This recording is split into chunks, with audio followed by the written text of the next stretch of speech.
a José Luis Gil Becerra, es director general de inteligencia del Ministerio del Interior. Él es un experto en seguridad, orden interno y terrorismo. José Luis, qué gusto saludarte, es muy amable como siempre. Buenos días, José. Muchas gracias por la invitación. El, el avance incontenible del crimen organizado. Leía con atención ayer tus redes sociales, donde hacías un recuento muy sucinto de lo que ocurre en Patás, ¿no? Y narras que 17 torres de alta tensión derribadas en 3 años, más de 20 personas asesinadas, una fosa común con 25 cadáveres, armas de largo alcance, explosivos, contingentes criminales armados y vehículos que rebasan a la población y sus autoridades. Y eso es por eso como hay que actuar con firmeza y convicción en lo que tú planteas, ¿no? Pero esta radiografía que tú trazas es una radiografía del terror, ciertamente, ¿no? ¿Y por qué no se puede controlar la zona? ¿Cuál es la razón que el estado de emergencia que se ha implantado desde hace varios meses no funciona en la zona, José Luis? Bueno, primero que es una consecuencia de los gobiernos anteriores, básicamente de los gobiernos o progresistas o socialistas como el de Pedro Castillo, que el uso de las fuerzas del orden ha sido relativizado a su mínima expresión, ¿no? Entonces, no se tomaban en cuenta los peligros, las amenazas a futuro, de tal manera que incluso, ¿no? Se ha tratado de romantizar el hecho de que existen efectivamente en muchas áreas mineras, ¿no?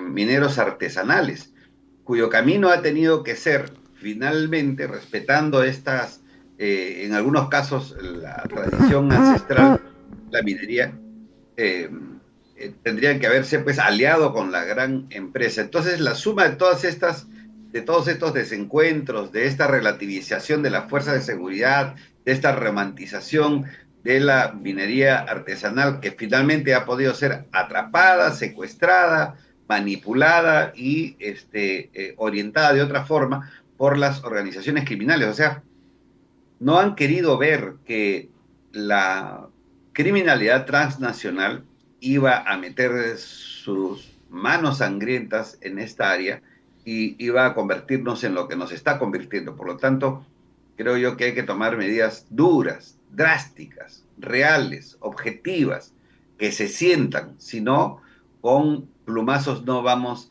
a hacer que la situación del país mejore, por lo menos en el tema de lucha contra la criminalidad. En el caso puntual de Patás, ¿qué medidas duras, drásticas, objetivas, como tú la describes, tendrían que adoptarse en Patás, en la Sierra Liberteña? Sí, ayer hemos dicho con absoluta claridad y con convicción que tiene que declararse la zona de Patás, los terrenos, incluso donde está la minera, donde hay gente o poblaciones o pequeñas poblaciones, declararse como zona militar o declarar el estado, no solamente el estado de emergencia, sino de ser declarado como zona de emergencia. ¿Por qué? Porque las personas que se mueven hoy en Patas, muy pocos son pobladores y la mayoría está vinculada con el crimen organizado.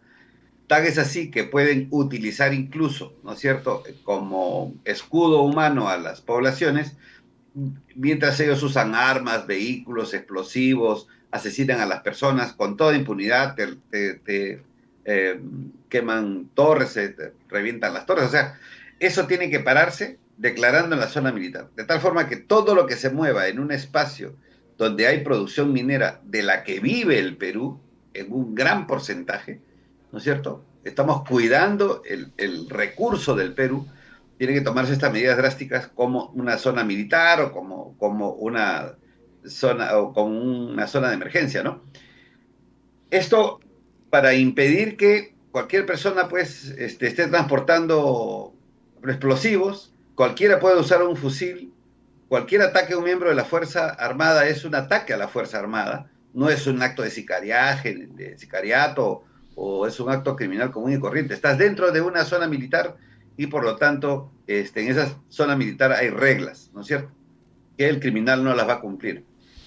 Y esta, Esto creo yo que es un ensayo, es un primer plan piloto para este tipo de criminalidad. Se hizo para el tema del terrorismo, pero para este fenómeno que ya lo hemos descrito en tu programa, en reiteradas oportunidades, las características y el nivel de besanía y de maldad que hay, tienen que cambiarse las reglas.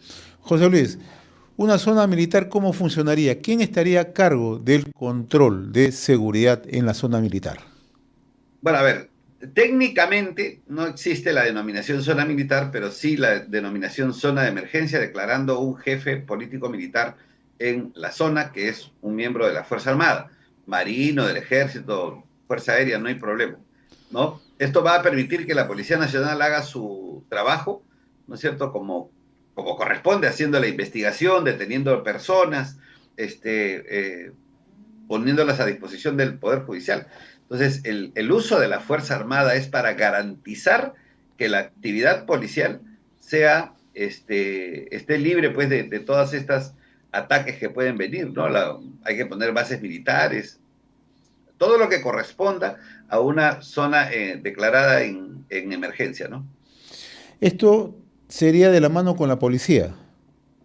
Por supuesto, las fuerzas del orden asumen el control de la zona. No basta un estado de emergencia, ¿no? No ha bastado el estado de emergencia, eso ha quedado demostrado, no ha bastado. ¿Por qué? Porque además es una zona agreste, es una zona con mucho terreno, campo, en la que se necesita tener otro tipo de control. Un control territorial de la cual la Fuerza Armada es experta, ¿no es cierto? Un control territorial capaz de poder controlar cada milímetro del área, ¿no?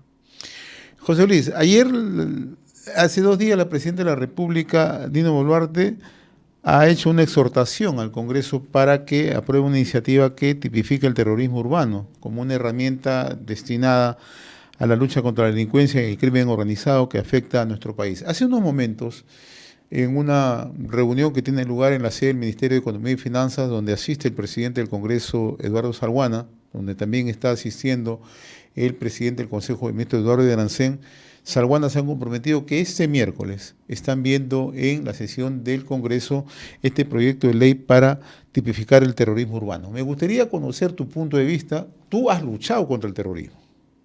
Entonces, si esta es una medida adecuada, ¿eso es una medida que se puede plantear? A ver, es una medida que se debe plantear. ¿Y quiénes son los que se oponen a declarar esto como terrorismo urbano? Nuevamente volvemos a la izquierda, nuevamente volvemos a los caviares, porque en la corriente de derechos humanos que ellos se han inventado, ¿no es cierto?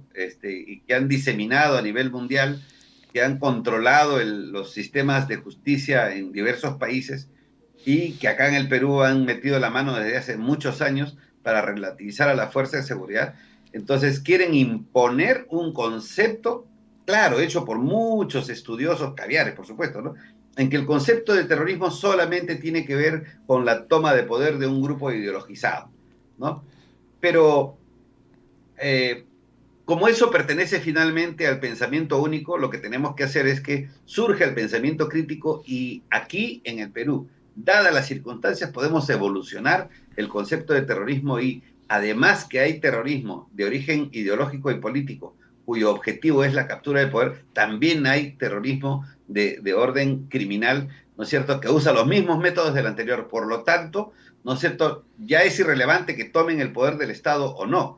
Lo que es importante es que la población está siendo atemorizada de una manera cruel y eso tiene que detenerse, tiene que acabar con mano dura. Por eso yo creo, por razones técnicas, ¿no es cierto? Creo que el terrorismo urbano tiene que declararse ya.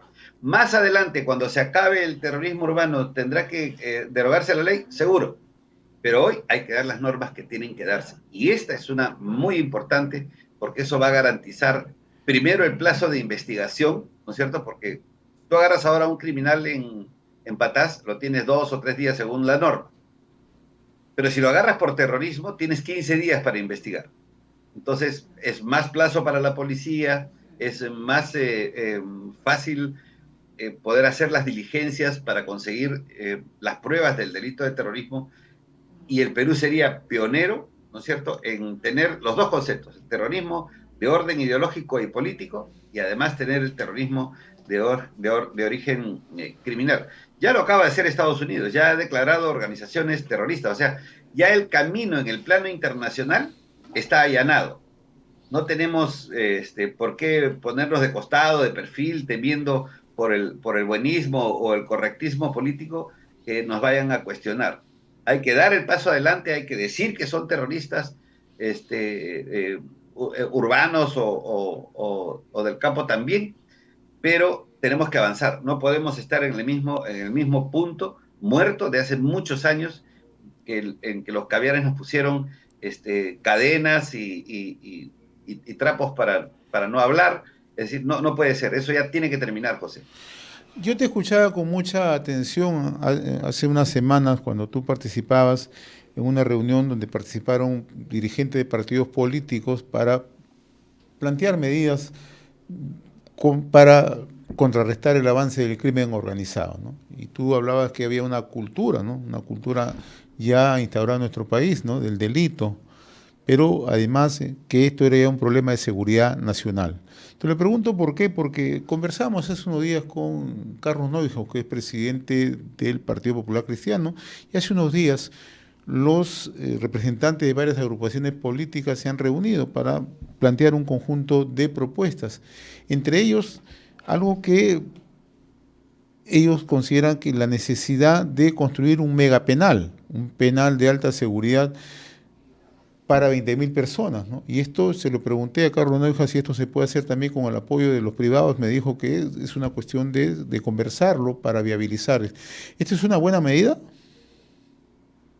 Bueno, es una buena medida a largo plazo, ¿no? Lamentablemente yo me tuve que retirar de esa mesa de trabajo porque había de un sector, eh, había una intencionalidad de traer todas las propuestas que venían de parte de algunos de nosotros, traérselas abajo. Lamentablemente, este, como es un tema de partidos políticos, yo me retiré. No estoy de acuerdo con medidas que tengan que hacerse dentro de 4 o 5 años, sino medidas actuales. Fíjate, lo que yo había planteado era intercambio de obras por impuestos para que de los locales que ya tenemos en el país incautados por cualquier delito que el Poder Judicial tiene, que el Ministerio de Justicia tiene, 2.000 locales, se puedan construir locales penales transitorios para sacar allí a los que son menos peligrosos y dejar las grandes cárceles abiertas no abiertas, sino dejar las grandes cárceles con el espacio suficiente para ponerlos ahí a los que son capturados hoy.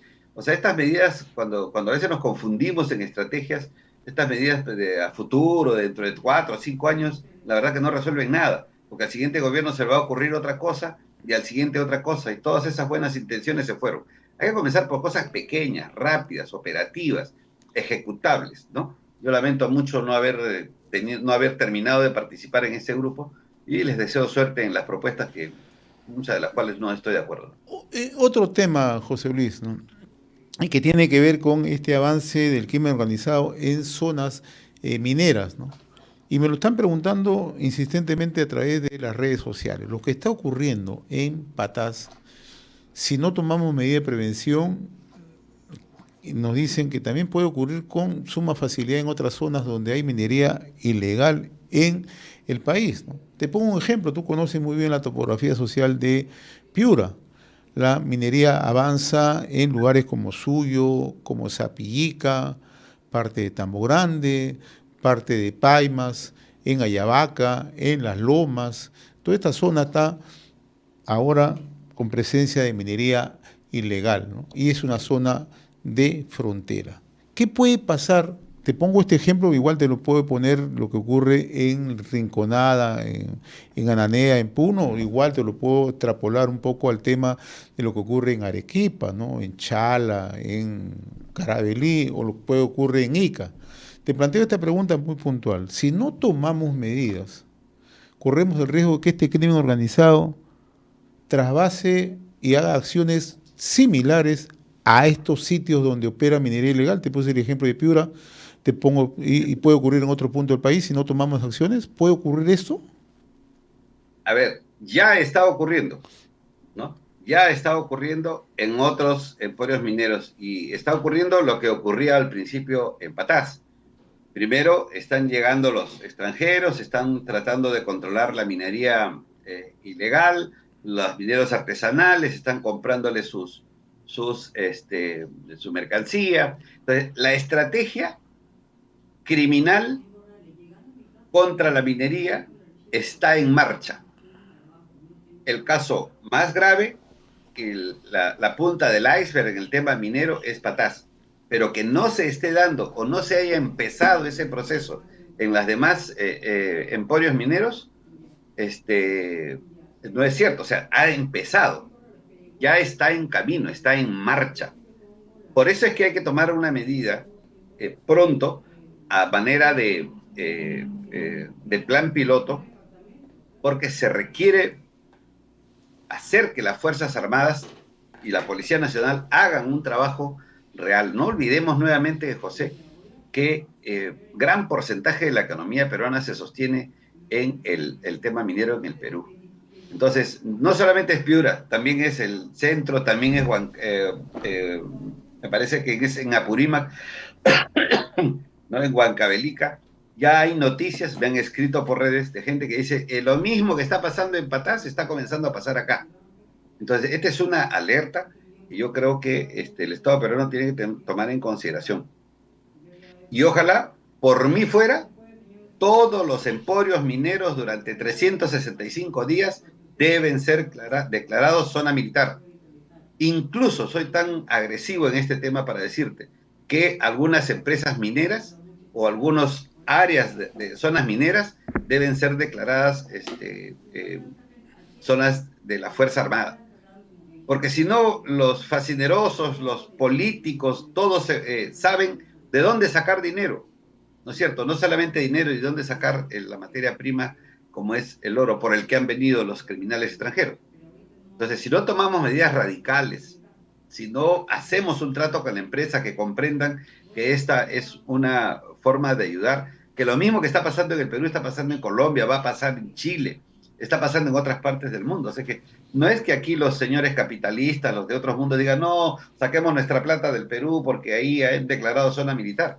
No, esto está pasando en todo el mundo, en muchos lugares, ¿no? Y si no está pasando ahorita, va a pasar de todas maneras, esa es la tendencia.